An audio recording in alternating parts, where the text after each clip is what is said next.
जय माता दी सभी को। हर हर महादेव। आज जो प्रयोग मैं आप लोगों को देने जा रही हूँ वह है जिन लोगों के घर में गलत एनर्जियाँ हैं, जिनको लगता है कि हमारे घर में किसी ने कुछ कर दिया है, चाहे घर हो, दुकान हो, फैक्ट्री हो, आपके खेत खलियान कुछ भी हो, उसमें भी आप प्रयोग आप कर सकते हैं। क्योंकि यह बहुत ही सरल और बहुत आसान सा प्रयोग है। आप इस प्रयोग को शनिवार के दिन से तो 7 दिन कर सकते हैं, आप अमावस्या के दिन भी इसको कर सकते हैं, लेकिन इस प्रयोग को आपको सूर्य उदय से पहले ही करना है। दूसरा, पूर्णिमा के दिन कर सकते हैं, नवरात्रि में 9 दिन तक भी कर सकते हैं। तो आपको क्या करना है, यही महत्वपूर्ण चीज़ है। आप एक पानी वाला नारियल लीजिए अमावस्या के दिन, और पानी वाले नारियल के साथ में एक मुट्ठी काली वाली तिल लीजिए।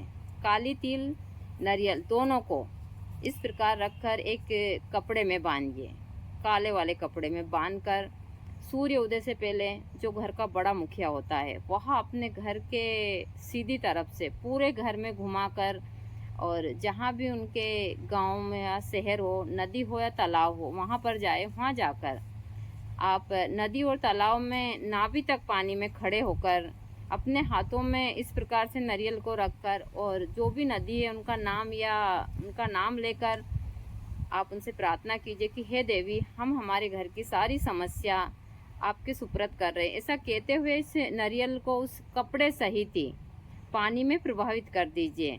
पानी में प्रभावित कर कर आप कम से कम ज़्यादा नहीं तो 7 डुबकी लगाइए और घर आ जाइए। घर आकर आप अपने घर के सदस्य से बोलिए कि पूरे घर में झाड़ू पोछा अच्छे से कर कर और पूरे घर में कपूर की आरती निकालें। कपूर की आरती निकालने के बाद में आप गायत्री मंत्र से या फिर आपके पास में जो भी मंत्र हो उस मंत्र से ज़्यादा नहीं तो 108 आहुति जरूर डालें आप। यह क्रिया यदि आपने कंटिन्यू या तो 7 दिन कर ली, शनिवार से तो शुक्रवार तक, तो ठीक है, वरना आप अमावस्या के दिन भी इसको कर सकते हैं।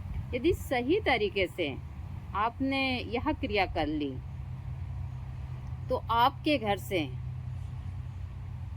चाहे किसी का करा हुआ प्रभाव हो, दुश्मन का हो, या फिर किसी ने जानबूझकर या फिर ऐसे ही कोई गलत शक्ति आपके घर में आ गई और आपका घर का नुकसान कर रही हो, तो यह क्रिया आप करते हैं तो आपके घर से बहुत सारी चीज़ें नष्ट हो जाती है। देखिए, हवन में इतना पावर है। और फिर गायत्री मंत्र मैं हमेशा बोलती हूँ, ऐसा नहीं है कि आपको गायत्री मंत्र, आप गायत्री परिवार के हो तो ही आपको उसका उच्चारण करना चाहिए। गायत्री मंत्र हर एक इंसान कर सकता है। आप गायत्री मंत्र से हवन कर सकते हैं। जैसे मैंने माँ काली के बहुत सारे बीज मंत्र दिए हैं मेरे अंदर वीडियो में, आप उनसे भी हवन कर सकते हैं। आप हनुमान चालीसा से भी हवन कर सकते हैं। जो आपके पास में मंत्र हो आप उस मंत्र से हवन कर सकते हैं। और हवन कर कर आप जो आपके घर में हवन की जो राख निकलती है उस राख को आप अपने घर के बाहर पौधे वगैरह में सब में डालिए, और घर की बाउंड्री में भी उसको डालिए। यह क्रिया कंटिन्यू 7 दिन कर लीजिए। आप यह क्रिया हर अमावस्या की अमावस्या भी करते हैं तो यह काफ़ी प्रभावशाली होती है। आपके घर में भूत प्रेत कराया का प्रभाव नहीं होता है। आप यदि हर अमावस्या के दिन गायत्री मंत्र से या फिर माँ काली बीज मंत्र से, हनुमान चालीसा से अपने घर में हवन कर लेते हैं तो आपके घर से जितनी भी गलत एनर्जियां हैं वह नष्ट हो जाती है। आपके हवन में मुश्किल से 1500 रुपये खर्चे होते हैं एक हवन में, और आप आराम से घर बैठे इतनी सारी एनर्जी, इतनी ऊर्जा प्राप्त कर सकते हैं कि अपने घर को एक अच्छा सुरक्षा कवच खुद से दे सकते हैं। आप किसी के पास जाते हैं, वहाँ जाकर आप कहीं गाड़ी से भी जाते हैं तो आपका 2-3 हज़ार रुपया खर्च होता है। फिर आप 1-2 हज़ार रुपये उनके वहाँ चढ़ाते हो, कुछ क्रिया करते हैं तो ज़्यादा, तो इससे अच्छा है कि इससे डबल फायदा होता है। मैं वही चीज़ें देती हूँ कि हींग लगे ना फिटकरी और रंग भी आए चोखा। तो आप लोग इस काली तिल का और इस नारियल का प्रयोग जरूर कीजिए, क्योंकि नारियल को हमारे हिंदू धर्म में बलि पूजा में माना गया, सात्विक बलि में, और मैं सात्विक बलि पर ही विश्वास करती हूँ कि हम हमारे गलत कर्म को इन चीज़ों में डालते हैं और फिर इस हिसाब से चीज़ें करते हैं। दूसरा, मैं जीव बलि के तो सख्त खिलाफ, और मैं हमेशा इन चीज़ों के लिए बोलती हूँ कि मैं कभी जीव बलि मैंने कभी दी है ना मैं सारी चीज़ों में, चाहे मैं शमशान की साधक हूँ। और लोग बाग जहाँ तांत्रिक का नाम आता है वहाँ यही सोचते हैं कि यह जरूर मांस मदिरा नहीं, मैं सब सारी चीज़ों से दूर हूँ। यहाँ तक कि मेरे आश्रम के अंदर भी यह सारी चीज़ें नहीं आती है। तो ऐसी बहुत सारी चीज़ें हैं जो मैं हमेशा बताती हूँ। दूसरा एक और प्रयोग आप लोगों को देने जा रही हूँ मैं। यदि आप चाहते हैं कि आपका पताका मतलब आपका तिरंगा सब दूर लहराता रहे, तो आप यह प्रयोग कर कर भी जरूर देखिएगा। बड़ा ही प्रभावशाली और काफ़ी चमत्कारी प्रयोग है। मैं एक छोटा सा प्रयोग उन लोगों के लिए देने जा रही हूँ जो लोग राजनीति के क्षेत्र में हैं या फिर बहुत ज़्यादा तरक्की करना चाहते हैं। यहाँ मेरे पास आप देख रहे हैं ध्वजा। आप चाहते हैं कि हर जगह आपकी ध्वजा लहराए, तो जो प्रयोग मैं बताने जा रही हूँ वह कर कर जरूर देखिए।